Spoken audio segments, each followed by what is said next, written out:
Од можен ценовен шок за струјата стравуваат македонските граѓани на прагот на зимата. Компаниите чии трошоци влијаат врз цената почнаа да ги доставуваат своите барања до регулаторната комисија за енергетика. За сега само МЕПСО побарало минимално зголемување. Сепак од регулаторна смируваат, за сега не се очекуваат значителни промени.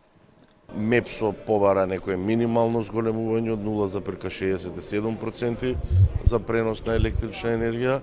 Операторот на пазарот не ни побара зголемување, а електродистрибуција нема наведено во своето барање, имајќи во предвид дека во текот на овој месец ќе има тендер за набавка на загубите на електрична енергија, кои што имаат исклучително големо влијание на цената на електрична енергија. По завршувањето на тендерот на Евана Хоум ќе се знае новата цена на струјата. До крајот на овој месец регулаторна ќе ги знае цените за пренос кои ги регулира, а за кои Бислимовски не очекува поскапување. Од друга страна, од компанијата за пренос на струја МЕПСО велат дека со постојаните инвестиции во преносниот систем, снабдувањето со електрична енергија ќе биде стабилно во текот на зимата.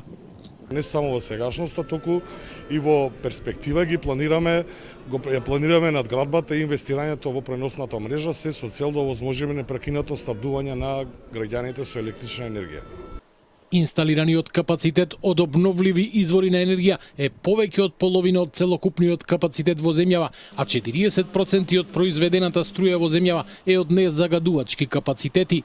Сепак, земјава треба да работи на изградба на гасни електрани, кои ќе обезбедат базна еколошка енергија.